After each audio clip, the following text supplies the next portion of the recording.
So there was a theme today in the private sessions I was teaching, and that was Quadratus Lumborum came up every single time. The person said, I think it's my QL. I think it's my Quadratus Lumborum. So the Quadratus Lumborum sits between the lowest rib and the pelvis, attaches onto the spine.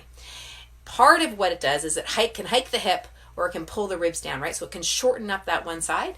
Now, what becomes really interesting about someone who's got an issue in the QL is, well, why?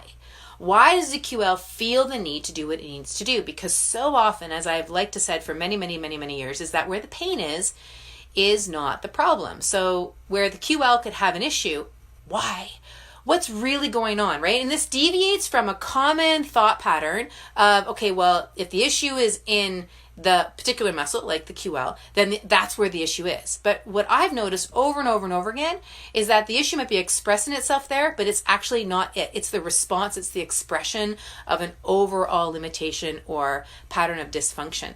So then we can look up higher up the chain of how the shoulder girdle is functioning, or how the rib cage is functioning, or lower down the chain, how the pelvic girdle is functioning, where there is stability or lack of stability, or how that leg bone is moving through the socket.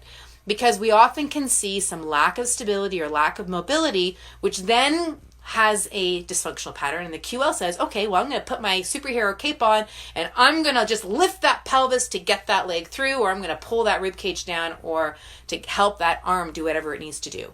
So it's really, really vital to look at other areas in the body to see what correlates to why that QL or that Quadratus Lumborum is acting the way that it's acting. What need is it really expressing, right? So you can go and you can do some core work and you can stretch things out and do all those things and make the QL feel good. But in order to really, really retrain the patterning, we need to look elsewhere about what's contributing to that expression of that problem. Okay? So if you're wanting more, you want to dig more into this, join me. Therapeutic Yoga Intensive is coming up. Sunshine Coast, New Brunswick, as well as in Toronto this year, all in Canada. So there's a link below. Take care, have a lot of fun, and we'll see you on the next live video.